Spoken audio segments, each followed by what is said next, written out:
Aujourd'hui, c'est Yom HaShoah, le jour où l'on se souvient des 6 millions de juifs assassinés. Le jour où l'on se tient en silence, pour ceux qui n'ont plus de voix. Parmi ce monde détruit, un homme avait une voix.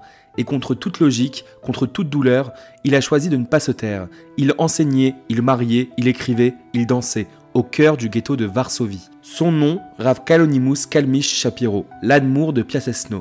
Un maître dont les paroles ont survécu aux flammes et ont résonné jusqu'au procès Eichmann à Jérusalem. Il est né en 1889 en Pologne, dans une famille prestigieuse. Il descend du Rav Elimelech de Lizensk et du José de Lublin. À 3 ans, il perd son père et est élevé par son grand-père maternel, Rav Chaim Shmuel Horowitz Sternfeld, l'Admour de Shenshin.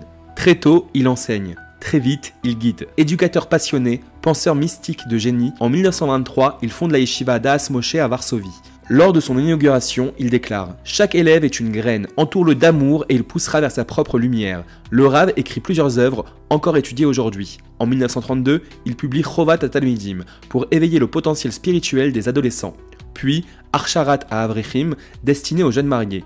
Il insiste aussi sur le bien-être intérieur avec Bnei Marshava Tova, un manuel de méditation juive intégrant des techniques de concentration et de mémoire. Mais, en 1939, la guerre dévaste tout. Son fils meurt, sa femme succombe au chagrin, il ne lui reste plus que sa fille, Rachel Yehudit, mariée, qui connaîtra avec son époux le même sort tragique que son père.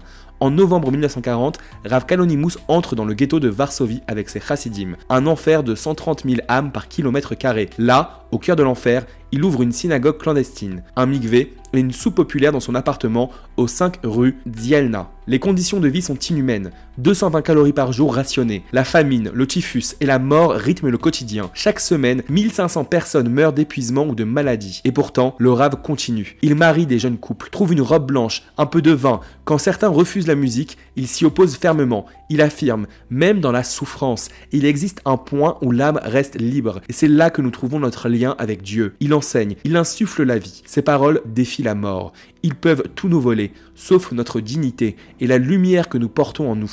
En plein travail forcé, comme cordonnier, il murmure « Où seront les Talmidei Chachamim de demain si vous ne tenez pas aujourd'hui ?» Il fallait tenir, il fallait donner de la force. Chaque semaine, des centaines de personnes viennent écouter le Rav. Chaque Shabbat, ses enseignements sont transmis dans le ghetto. Aux affamés, aux malades, aux désespérés, il dit « Même si nous vivons dans les ténèbres, un jour viendra où la lumière de la rédemption brillera. » C'est dans cette foi que nous puisons notre espoir, car nous savons que l'obscurité ne durera pas. En 1942, alors que les déportations s'intensifient, il cache ses sermons dans une boîte métallique enterrée dans le ghetto.